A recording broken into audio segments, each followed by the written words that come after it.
आपको बताने वाला हूं UP police assistant operator head operator mechanic online form 2022 mobile से कैसे फिलअप करना है घर बैठे बिना किसी मिस्टेक के। तो आप इस वीडियो को देखते रहिए, यहां पर आपको पूरी जानकारी बहुत ही अच्छे से दी जाएगी। तो चलिए दोस्तों शुरू करते हैं। दोस्तों मैं आपको वीडियो के डिस्क्रिप्शन में हमारी वेबसाइट का लिंक देने वाला हूं। ये लिंक ओपन करके आपको पहले तो एलिजिबिलिटी की जानकारी जानने को मिलेगी, देन नीचे आपको अप्लाई ऑनलाइन लिंक मिल जाएगी। जिस भी पोस्ट पर आपको अप्लाई करना है वही लिंक आपको ओपन करना है। ओपन करने के बाद आपके सामने ऐसा इंटरफेस आ जाएगा। अब आपको यहां पर क्या करना है, आपको न्यू यूजर के ऊपर क्लिक करना है। इसके ऊपर क्लिक करने के बाद आपके सामने यहां पर इंस्ट्रक्शंस आएंगे, आपको इनको स्क्रॉल करते हुए नीचे की तरफ आ जाना है। तो यहां पर ये इंस्ट्रक्शंस आ चुके हैं, हम यहां पर इनको स्क्रॉल करते हुए यहां पर आते हैं और यहां पर नीचे टिक करके कंटिन्यू के ऊपर क्लिक करते हैं। कंटिन्यू के ऊपर क्लिक करने के बाद रजिस्ट्रेशन का पेज आ जाएगा। यहां पर पोस्ट आपकी दी गई है कि कौन सी पोस्ट पर आप अप्लाई कर रहे हो। टाइटल में आपको सिलेक्ट कर लेना है मिस्टर, मिसिज, एमआरएस या फिर डॉक्टर, जो भी आपका स्टेटस है। फिर आपको यहां पर जो आपका फर्स्ट नेम है वो एंटर करना है आपकी 10th की मार्कशीट के अनुसार। इसके बाद यहां पर आपके सामने आता है मिडिल नेम। मिडिल नेम है तो डाल दीजिए, नहीं तो खाली छोड़ दीजिए। इसके बाद आपको लास्ट नेम अपना एंटर करना है। लास्ट नेम डालने के बाद आपको आपका जेंडर सेलेक्ट कर लेना है। फिर नेशनलिटी में आपको सिटीजन ऑफ इंडिया ये सेलेक्ट करना है। नीचे आती है ईमेल आईडी, आपको ईमेल आईडी एंटर करनी है। इस ईमेल आईडी को दोबारा डाल करके वेरीफाई करना है। मोबाइल नंबर देना है। मोबाइल नंबर देने के बाद जैसे आप सेंड ओटीपी के ऊपर क्लिक करेंगे तो आपके नंबर पर ओटीपी आएगा। वो ओटीपी आपको यहीं पर डाल करके वेरीफाई करना है और जैसे ही वेरीफाई हो जाए आपको बाकी सभी जानकारी को एक बार फिर से चेक करना है। अब गाइस मैं आपको बताना चाहूंगा testwale.com के बारे में। अब ये वेबसाइट क्या है मैं आपको बता दूं कि इस वेबसाइट के ऊपर आपको टेस्ट सीरीज से लेकर के मॉक टेस्ट सब कुछ फ्री में मिलता है। आपसे किसी भी तरह का किसी भी टाइम पर जाकर के कोई चार्ज नहीं लिया जाता। आप यहाँ पर फ्री में सब कुछ एक्सेस कर सकते हैं, जैसे कि UP police constable scholarship test 5, NTPC CBT 2 scholarship, इसके अलावा एफकैट मॉक टेस्ट और यहाँ पर और भी काफ़ी सारी चीज़ें आपको मिलती है। तो ये सब कुछ फ्री में है, आप यहाँ से इनको एक्सेस कर सकते हैं और अपनी प्रिपरेशन को बेहतर कर सकते हैं। इसलिए आप इस वेबसाइट को यूज कीजिए और यहाँ से अपनी प्रिपरेशन कीजिए। आपको इस वेबसाइट का लिंक वीडियो के डिस्क्रिप्शन में दिया है, तो जाइए जल्दी से इसको चेक कीजिए और लोगों को भी बताइए कि ये वेबसाइट ऐसी है, यहाँ पर सब कुछ फ्री में मिलता है। दोस्तों जैसे ही आपका रजिस्ट्रेशन हो जाएगा तो रजिस्ट्रेशन होने के बाद आपको आपका यहाँ पर एक रेफरेंस नंबर और पासवर्ड मिलेगा। देन आपको क्लिक है टू लॉगिन के ऊपर क्लिक करके लॉगिन के पेज पर आ जाना है। अब यहाँ पर जो रेफरेंस नंबर आपको मिला है वो यहाँ पर आपको डालना है, जो पासवर्ड मिला है वो पासवर्ड डालना है और डालने के बाद आपको यहाँ पर नीचे लॉगिन के ऊपर क्लिक करना है। लॉगिन के ऊपर क्लिक करने के बाद आप यहाँ पर लॉगिन हो जाओगे और आपके सामने इस तरह से इंस्ट्रक्शंस आ जाएंगे। आपको नीचे आना है स्क्रॉल करते हुए और यहाँ पर आपको कंटिन्यू का जो निशान है वो देखने को मिलेगा, आपको इसके ऊपर क्लिक करना है। कंटिन्यू पर क्लिक करने के बाद ऊपर की तरफ आपको पर्सनल डिटेल देखने को मिलेगी, जो कि अभी आपने रजिस्ट्रेशन करते समय भरी है। इसके बाद आपके सामने आएगा सेक्शन फर्स्ट। मैंने ये फॉर्म ऑलरेडी भर लिया है, मैं आपको उसी फॉर्म से जानकारी एक्सप्लेन करने वाला हूं कि किस सेक्शन में आपको क्या जानकारी भरनी है, जिससे कि आपसे कोई मिस्टेक न हो। तो सेक्शन फर्स्ट में आएगा कि are you domicile of UP, क्या आप यूपी के स्थायी निवासी है। यहाँ पर आपको टिक करने का ऑप्शन मिलेगा यस नो का, तो अगर आप हो यस कीजिए, नहीं तो आपको नो करना है। अगर आप यस करते हो तो आपके सामने अतिरिक्त ऑप्शन आ जाएंगे जिसमें कि आपसे पूछे कि निवास प्रमाण पत्र जारी करने वाला उत्तर प्रदेश राज्य प्राधिकारी,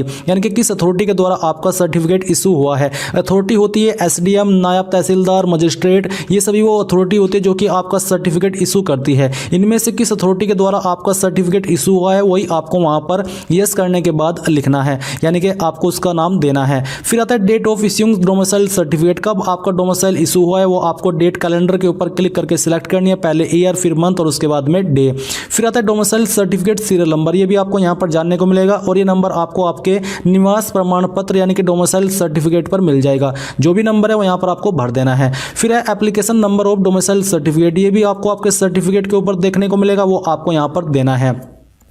देन आपके सामने आती है कास्ट कैटेगरी का ऑप्शन, तो जो भी आपकी कास्ट कैटेगरी है वो आपको कैटेगरी के ऊपर क्लिक करके सिलेक्ट कर लेनी होगी। अगर जनरल है तो कोई अतिरिक्त ऑप्शन नहीं आएगा, बट अगर आप ओबीसी SC ST हो तो आपके सामने अतिरिक्त ऑप्शन आ जाएंगे जिसमें कि आपको कास्ट सर्टिफिकेट की जानकारी देनी है। तो यहाँ पर आपको सेम वे में बताना है कि आपका कैटेगरी सर्टिफिकेट किस अथॉरिटी के द्वारा जारी किया गया है। तो यहाँ पर सेम वे में बताना है कि SDM, मजिस्ट्रेट, नायब तहसीलदार किसके द्वारा जारी हुआ है वो दे दीजिएगा। डेट ऑफ इशू, कभी यह सर्टिफिकेट इशू है वो डेट आपको सिलेक्ट करनी है। इसका सीरियल नंबर क्या है वो यहाँ पर आपको एंटर करना होगा। एप्लीकेशन नंबर आपके कैटेगरी सर्टिफिकेट का वो आपको बताना होगा। फिर आता है सेक्शन 3। सेक्शन 3 में आपसे कुछ सवाल पूछे जाएंगे, जैसे कि क्या आप स्वतंत्रता सेनानी के आश्रित है, अगर है तो यस कीजिएगा, नहीं तो आपको नो करना है। इसी प्रकार से आपसे पूछा जाएगा कि क्या आप यूपी सरकार के कर्मचारी है और आपके पास प्रमाण पत्र है, अगर हाँ तो यस कीजिए, नहीं तो आपको नो करना है। क्या आप एक्स सर्विसमैन है, अगर है तो यहाँ पर यस कीजिए, नहीं तो आपको नो करना होगा। फिर आती है डेट ऑफ बर्थ।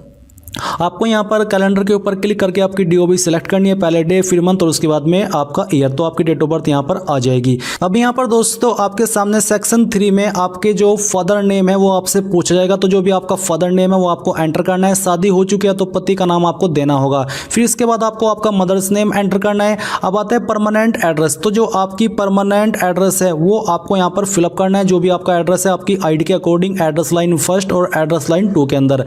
फिर इसके बाद आपसे पूछा कि परमानेंट एड्रेस स्टेट, यानी कि कौन सी स्टेट के आप स्थायी निवासी है, वो स्टेट आपको यहाँ पर सिलेक्ट कर लेनी है। फिर परमानेंट एड्रेस डिस्ट्रिक्ट आपकी कौन सी है परमानेंट, वो आपको सिलेक्ट करनी होगी। इसके बाद आपके सामने permanent address city, village, town, तो जो भी है वो यहाँ पर आपको लिख देना है, आपका सिटी या फिर विलेज या फिर town. Permanent address pin code यहाँ पर आपको दे देना है। नीचे आपके सामने आएगा कि क्या आपका कोरस्पोंडेंस और परमानेंट एड्रेस सेम है, अगर हाँ तो आपको नीचे यस कर देना, यानी कि उसके ऊपर टिक कर देना है। टिक करने के बाद आपको ये जानकारी दोबारा से भरने की आवश्यकता नहीं पड़ेगी। तो यहाँ पर दोस्तों सबसे पहले आपको आपका जो बोर्ड है वो सिलेक्ट करना होगा। आपको बोर्ड नेम के ऊपर क्लिक करना है। यहाँ पर आपको काफ़ी सारे बोर्ड देखने को मिलेंगे, इनमें से जो भी आपका बोर्ड है वो सिलेक्ट कीजिए। अगर आपका बोर्ड यहाँ पर नहीं है तो आप लोग यहाँ पर अदर भी सिलेक्ट कर सकते हैं। फिर आते हैं month and year of passing, कौन से महीने और कौन से साल के अंदर आपने पास किया, आपको यहीं पर कैलेंडर के ऊपर क्लिक करके वो सिलेक्ट कर लेना है।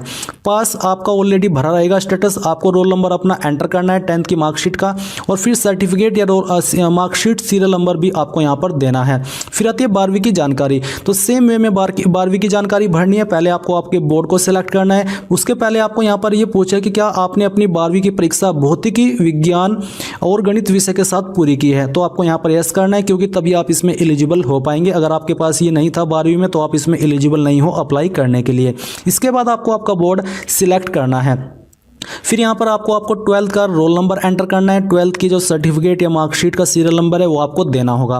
प्रीफर्ड क्वालिफिकेशन, ये वो क्वालिफिकेशन है प्रेफरेंशियल जो कि अतिरिक्त है, यानी कि अगर आपके पास नहीं है तब भी आप अप्लाई कर सकते हैं, अगर है तो आपको अधिक महत्वता दे दी जाएगी। तो जैसे कि अगर आपके पास ये O लेवल का सर्टिफिकेट है तो यहाँ पर आपको यस करना है, नहीं तो नो कर दीजिए। बाकी मैं आपसे पूछा कि क्या आपने 2 साल की न्यूनतम अवधि के लिए प्रादेशिक सेना में काम किया है, अगर हाँ तो यस कीजिए, नहीं तो आपको नो करना है। इसी प्रकार से क्या आपने राष्ट्रीय कैडेट कोर की बी प्रमाण पत्र प्राप्त किया है, अगर हाँ तो यहाँ पर भी आपको यस करना है, नहीं तो नो कर देना है।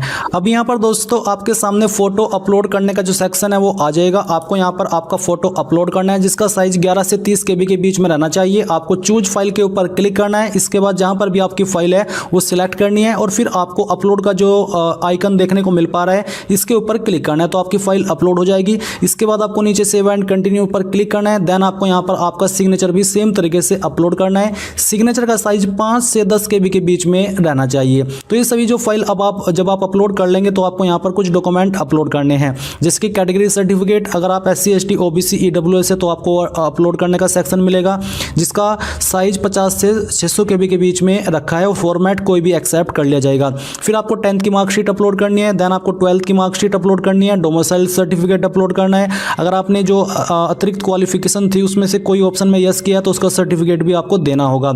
ये सब देने के बाद आप जैसे नीचे सेव एंड नेक्स्ट के ऊपर क्लिक करेंगे, आपके सामने आपके फॉर्म का प्रीव्यू आ जाएगा। अब आपको यहाँ पर सभी जानकारी चेक करते हुए आना है, और नीचे आकर के इन सभी के ऊपर आपको टिक कर देना है। टिक करने के बाद दोस्तों यहाँ पर नीचे आइए और आपको देखने को मिलेगा proceed to submit application form, आपको इसके ऊपर क्लिक करना है। इसके ऊपर क्लिक करने के बाद दोस्तों आपको पेमेंट के पेज पर ट्रांसफ़र किया जाएगा, और फिर आप इनमें से जिस माध्यम से चाहे अपनी एप्लीकेशन फ़ीस जमा कर पाएंगे। इसी प्रकार से आप लोग UP police head operator, assistant operator online form 2022 को मोबाइल से भर पाएंगे। आई होप ये प्रोसेस आपको पसंद आया होगा। कोई सवाल कोई डाउट रह गया तो आप कमेंट के माध्यम से पूछ लीजिएगा। Thanks for watching. जय हिंद।